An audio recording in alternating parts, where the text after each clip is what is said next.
எப்படி இருக்கீங்க? இன்றைக்கி வந்து செவ்வாய்க்கிழமை. செவ்வாய் ஓரையில் இப்போ வந்து 7 o'clock ஆகுது.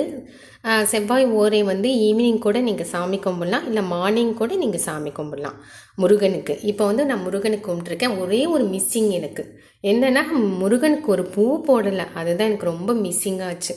இன்னொன்று என்னென்னா, எனக்கு ஒரு அதிசயம் நடந்தது. சாய்பாபா மிர்க்கல்னு ஒரு ஒரு யூடியூப் எடுத்துகிட்ருக்காங்க ஒரு லேடி. அவ்வளோ அழகாக சொல்கிறாங்க. அதாவது இன்றைக்கி என்ன நடந்தது, நாளைக்கு என்ன நடக்க போகுது, நேற்று என்ன நடந்தது, அதெல்லாம் வந்து சொல்லிகிட்டே இருக்காங்க. அதாவது தினைக்கும் டெய்லி வந்து இன்றைக்கி செவ்வாய்க்கிழமை இந்த மாதிரி ஒரு வேர்டு சொல்லியிருக்கிறாரு. ஒரு கார்டு எடுத்து, ஒரு சின்ன சின்ன கார்டு எடுத்து அதை வந்து சொல்கிறாங்க. அதனால் வந்து இன்றைக்கி நான் என்ன பார்த்தேன்னா, எப்போவும் நேற்று பார்க்கல, முந்தா நேற்று பார்க்கல, அப்போ வந்து நான் இன்றைக்கி பார்த்தேன். நான் முருகன் சொல்கிறாரு, நீ என்னமோ அந்த அந்த அந்த லேடியோட யூடியூப் நான் பார்க்கும்போது அவங்க இன்றைக்கி என்ன சொன்னாங்கன்னா, இந்த இந்த செவ்வாய்க்கிழமை அதுவுமா உங்களுக்கு நான் ஒரு கார்டு எடுக்கிறேன். அதுவும் எனக்குன்னு இல்லை, எல்லாத்துக்குமே வந்து அந்த ஒரே ஒரு கார்டு வந்து செவ்வாய்க்கிழமை வந்து யார் யார் பார்க்குறாங்களோ, யாரெல்லாம் முருகன் கும்பிட்றாங்களோ அவங்களுக்கு அந்த கார்டு வந்திருக்கு அப்படின்னு சொன்னாங்க. அந்த கார்டில் வந்து என்ன வந்ததுன்னா, இந்த மாதிரி வந்து எனக்கு வந்து சொன்ன மாதிரி இருந்தது. அதாவது அவங்களுக்கு வந்து லட்சக்கணக்கான அவங்களுக்கு இருக்கும், எவ்வளோ பேர் பார்ப்பாங்க.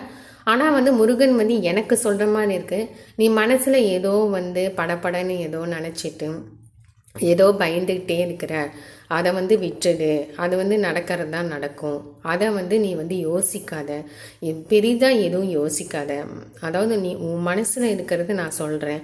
உன் மனசு எப்போவுமே படப்படங்குது. நீ பயப்படாத, எது நடந்தாலும் பயப்படாத. அப்போ நான் இருக்கேன், முருகன் இருக்கேன், என்னோட வேல் வந்து உன்னை காப்பாற்றும் அப்படின்னு சொல்லி இன்றைக்கி டுடே வந்து முருகனோட இது எனக்கு அவரோட இது வந்து எனக்கு கிடச்சிது, ஒரு ப்ளஸ் கிடச்சிது, ஒரு ஆசீர்வாதம் எனக்கு கிடச்சிது.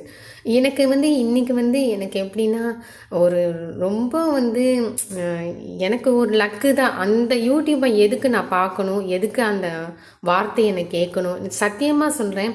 எனக்கு கொஞ்சம் மனசும் தகுந்த மனசும் கொஞ்சம் சரியில்லை தான். அதனால கொஞ்சம் நல்லா இருந்தேன், நல்லா ஒரு 5 வருஷம் முன்னாடி நல்லா கொலுன்னு நல்லா இருந்தேன். இப்போது கொஞ்சம் ஒல்லியாயிட்டேன். மனசும் சரியில்லை, படப்படம்னு இருக்குது. அதே மாதிரி சில நடுவில் வந்து எனக்கு கால் வந்து ஆக்சிடெண்ட் ஆச்சு. இதெல்லாம் வந்து பெருசாக என்ன பெருசாக நான் ரொம்ப கஷ்டப்பட்டுட்டேன். அதனால் வந்து முருகன் சொல்கிறாரு, அதை நினச்சி நீ படப்படப்படங்காத, பயப்படாத. நான் எது கொடுத்தாலும் நான் வந்து மனசுக்கு ஏற்றதான் நான் கொடுப்பேன் எல்லாத்துக்கும் அப்படின்னு சொன்னார். அதனால் வந்து எனக்கு இன்றைக்கி ரொம்ப சந்தோஷமாக இருந்தது. முருகனே என்கிட்ட பேசின மாதிரி இருக்குது. இன்றைக்கி மனசே ஒரு நல்ல ஒரு ரிலாக்ஸாக இருக்குது. ஓகே ஃப்ரெண்ட்ஸ், இந்த முருகனை பற்றி நான் சொல்லும் போது நீங்கள் எனக்கு லைக் பண்ணுங்கள், சப்ஸ்கிரைப் பண்ணுங்கள். இந்த சப்ஸ்கிரைப் பண்ணால் தான் என்னோடய வீடியோஸ்லாம் வரும். சப்ஸ்கிரைப் பண்ணுங்கள். பண்ணால் தான் ஆட்டோமேட்டிக்காக உங்கள் செல்லில் வந்து என்னோடய வீடியோஸ் வந்துடும். ஓகே ஃப்ரெண்ட்ஸ், நீங்கள் கும்பிடுங்க, முருகனை நல்லா கும்பிட்டுக்கோங்க. உங்களுக்கு என்ன வேண்டுதலோ முருகன்கிட்ட சொல்லுங்கள், அவரை வந்து நிறைவேற்றுவார். நல்ல அதாவது வேண்டுதல் வந்து ஒரு நல்ல ஒரு ஒரு வேண்டுதல் வந்து உங்களுக்கு என்ன வேண்டணுமோ அது நல்லதாகவே இருக்கட்டும். எதுவுமே வந்து கெட்டதாக இருக்க வேண்டாம், எல்லாம் நல்லதாகவே இருக்கட்டும். ஓகே ஃப்ரெண்ட்ஸ், இன்னும் வீடியோ இருக்குது பாருங்கள். நான் இந்த ட்ரெஸ்ஸு வந்து அம்மு ஃபேஷன் ஸ்டைலில் போடுறேன், நீங்கள் பார்த்துக்கோங்க. Okay friends. ஹாய் ஃப்ரெண்ட்ஸ், எப்படி இருக்கீங்க? நல்லா இருக்கீங்களா? எல்லாம் நல்லா இருக்கீங்களா? உங்களுக்கு ஒரு டிப்ஸ் கொண்டு வந்திருக்கேன். என்ன டிப்ஸ்னால், இப்போ தான் நான் சாமியெல்லாம் கும்பிட்டு, முருகனெல்லாம் கும்பிட்டுட்டு, இப்போ செவ்வாய்க்கிழமையா இன்றைக்கி நல்லா சாமியெல்லாம் கும்பிட்டுட்டு எல்லாத்துக்கும் வேண்டிக்கிட்டேன். நானும் வேண்டிக்கிட்டேன், எல்லோரும் என்னோடய சப்ஸ்கிரைப்காரங்களாம் நல்லா இருக்கணும்னு எல்லாம் வேண்டிக்கிட்டேன். உங்களையும் நான் சேர்த்து வேண்டிக்கிட்டேன், என்னையும் வேண்டிக்கிட்டேன்.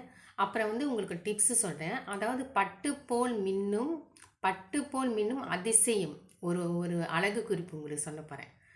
என்ன தெரியுமா? ஃபஸ்ட்டு வந்து நீங்கள் குளிக்க போகும் முன் என்ன பண்ண போகிறீங்கன்னா, ஒரு மஞ்சள்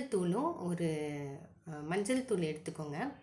அதில் சேர்ந்து வந்து இன்னொன்று என்னென்னா, உங்களுக்கு பாலாடை எடுத்துக்கோங்க. பால் வந்து மிதக்கும் தெரியுமா? அந்த பொங்கு வரும்போது, அந்த பால் வந்து பொங்கு வரும்போது மேலாப்பில் அப்படியே மிதக்கும் தெரியுமா? அந்த பாலாடைன்னு சொல்லுவாங்க. அந்த ஆடை இப்படி எடுக்கும் போது அப்படியே துணி மாதிரி வரும், என்னமோ காட்டன் துணி மாதிரி வரும், அதுதான் பாலாடை. தெரியாதவங்களுக்கு சொல்கிறேன், தெரிஞ்சவங்களுக்கு சொல்லலை. தெரியாதவங்களுக்கு பால் ஆடைனா பால் ஆடை இருக்கும். இந்த காப்பிலாம் குடிக்கும்போது ஆடை இருக்கும், சில பேருக்கு பிடிக்கவே பிடிக்காது, வடிகட்டி குடிப்பாங்க. அந்த பாலாடையும் அந்த மஞ்சள் தூளும் நல்லா வந்து மிக்ஸ் பண்ணிவிட்டு ஃபேஸு, கழுத்து, முதுகு, கை, கால் எல்லாத்தையும் தடவிக்குங்க. தடவிக்கிட்டு 1/2 hour கழித்து பயத்த மாவில் வந்து நீங்கள் வந்து வாஷ் பண்ணிக்கோங்க. இது மாதிரி நீங்கள் தினைக்கும் ஒரு 3 months பண்ணிகிட்டே இருங்க. அதிசயம் உங்களுக்கு தானாகவே நடக்கும். உங்களுக்கு கலர் வந்து வந்துகிட்டே இருக்கும். இது வந்து குழந்தைங்க கூட போடலாம், குழந்தைங்க வரைக்கும் பெரியவங்க வரைக்கும் போடலாம். ஓகே ஃப்ரெண்ட்ஸ், இது பிடிச்சிருந்துச்சின்னா லைக் பண்ணுங்கள், கமெண்ட் பண்ணுங்கள், சப்ஸ்கிரைப் பண்ணுங்கள். இந்த ட்ரெஸ்ஸு வந்து உங்களுக்கு வந்து நான் இன்னொரு சேனலில் போடுறேன், பார்த்துக்கோங்க. தேங்க்யூ. சப்ஸ்கிரைப் பண்ணுங்கள், யாரும் சப்ஸ்கிரைப் பண்ணாமல் பார்க்காதீங்க. தேங்க்யூ. என்னோடய சேனல் எனக்கு ஷேர் பண்ணுங்கள், எனக்கு ஒரு ஹெல்ப் பண்ணுங்கள். Okay friends.